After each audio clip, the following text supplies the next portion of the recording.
December 5th, 1945. 2,000 feet above the Atlantic. Lieutenant Charles Taylor is sweating through his flight suit, and it's not because of the Florida sun. The roar of the 1,900 horsepower Wright engine in his TBM Avenger is deafening, but it's the sound of the radio static that's making his skin crawl. He taps the glass of his primary compass. It's spinning. Not just drifting, but spinning like a possessed silver dollar on a diner table. He checks his backup. It's dead, too. Below him, the ocean has changed. The vibrant, postcard blue waters of the Bahamas have turned into a bruised, sickly gray. The horizon has vanished into a weird, milky haze that makes the sky and the sea look like one giant, suffocating room. He keys his mic, his voice cracking over the frequency to the 4 other planes trailing his wing. 14 men are watching him, trusting his 2,500 hours of flight time to lead them back to the tarmac at Fort Lauderdale. "I don't know where we are," Taylor barks into the headset. "We must have got lost after that last turn." A voice crackles back from one of the junior pilots, a kid who's probably thinking about the steak dinner he's going to miss. "Sir, if we would just fly west, we would get home." Taylor looks at his dashboard. His instruments are screaming lies at him. He looks out the canopy, and for the first time in his career, the veteran pilot feels a cold, jagged spike of pure terror. The sun isn't where it should be. The ocean looks wrong. And then the radio goes bone dry. They weren't just off course, they were flying into a hole in the world that was about to swallow them whole. But the real nightmare wasn't that 5 planes were lost. The real nightmare started when the Navy sent a massive rescue bird to find them, and that plane vanished before it could even finish its first radio call.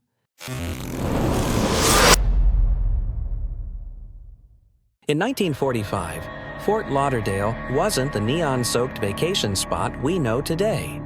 It was a gritty, salt-caked Navy town where the air smelled like a mix of rotting mangroves and high-octane aviation fuel.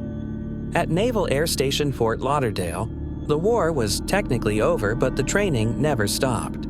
The base was a hive of TBM Avengers, 7-ton torpedo bombers built by General Motors.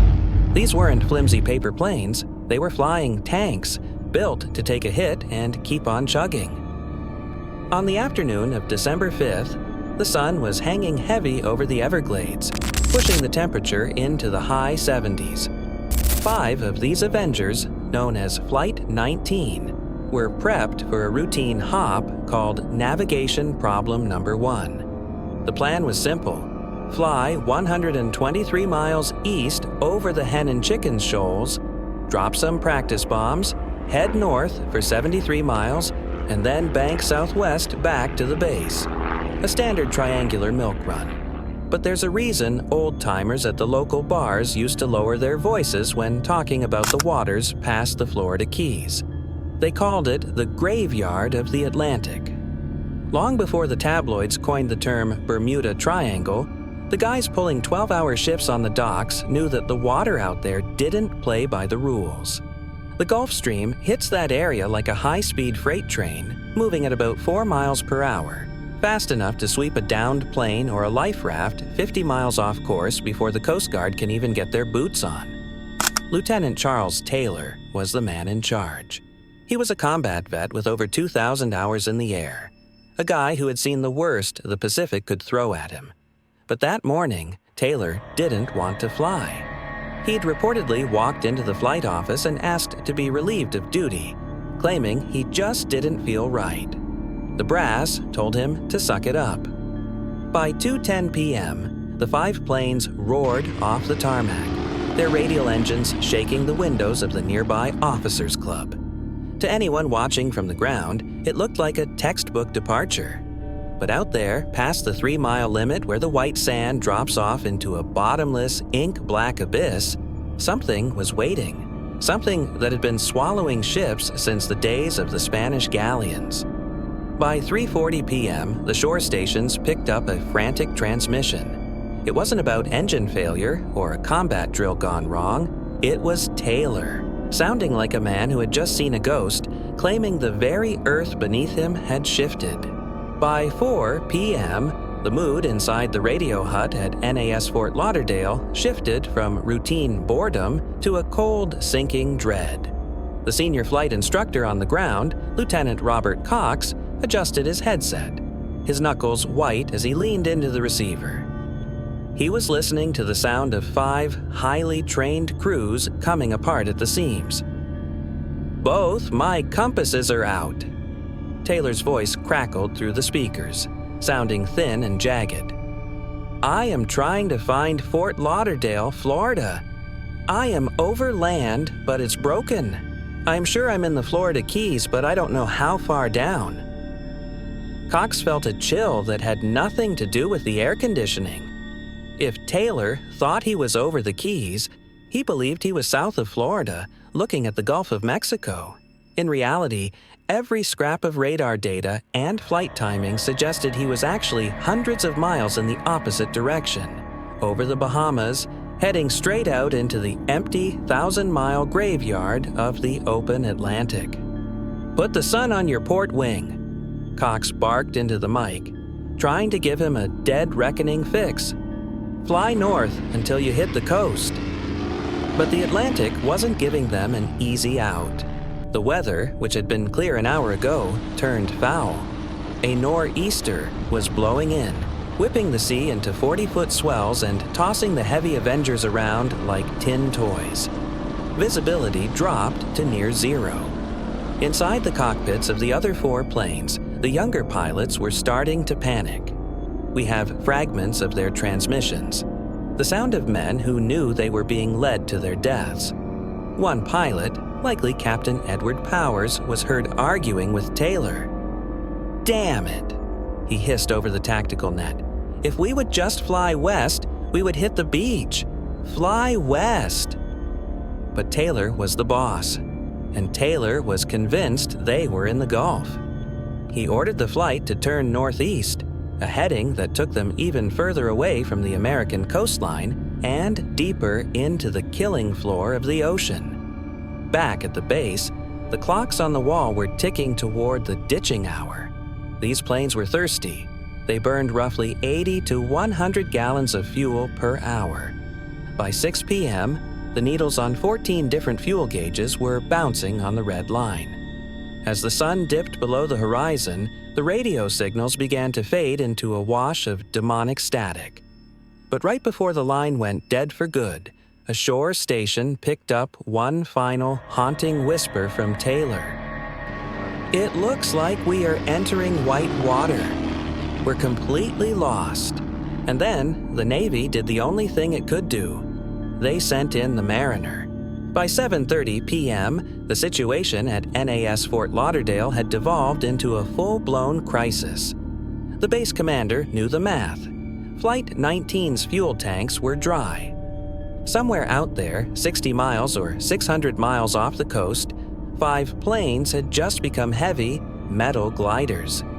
Ditching a TBM Avenger in 40-foot seas at night is like driving a Cadillac off a 5-story building into a brick wall. The Navy didn't wait. They scrambled a massive PBM-5 Mariner flying boat, call sign training 49, from the Banana River Naval Air Station. This thing was a beast, a twin-engine patrol bomber with a 118-foot wingspan and a crew of 13 men. It was designed specifically for search and rescue, packed with life rafts and survival gear. But the Mariner had a dark nickname among the ground crews: the Flying Gas Tank. One stray spark, one leaky fuel line, and the whole bird became a Roman candle. At 7:27 p.m., Training 49 roared off the water, banked east, and headed straight into the heart of the storm. 3 minutes later, the pilot checked in with the tower. Everything was routine. And then, silence. While hundreds of sailors on the USS Solomon scanned their radar screens for any sign of Flight 19, a merchant tanker called the SS Gaines Mills was churning through the heavy swells about 20 miles off the coast. The lookouts on the bridge suddenly saw something that made their blood run cold. A massive explosion ripped through the sky, a fireball so bright it turned the midnight ocean into high noon for a split second. It burned for 10 minutes before hissing out into the black water.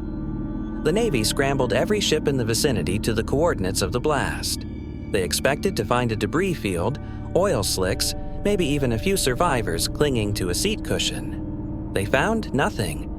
No charred aluminum, no floating flight jackets, not even the rainbow shimmer of a fuel spill on the surface. The next morning, the U.S. military launched one of the biggest search and rescue operations in history.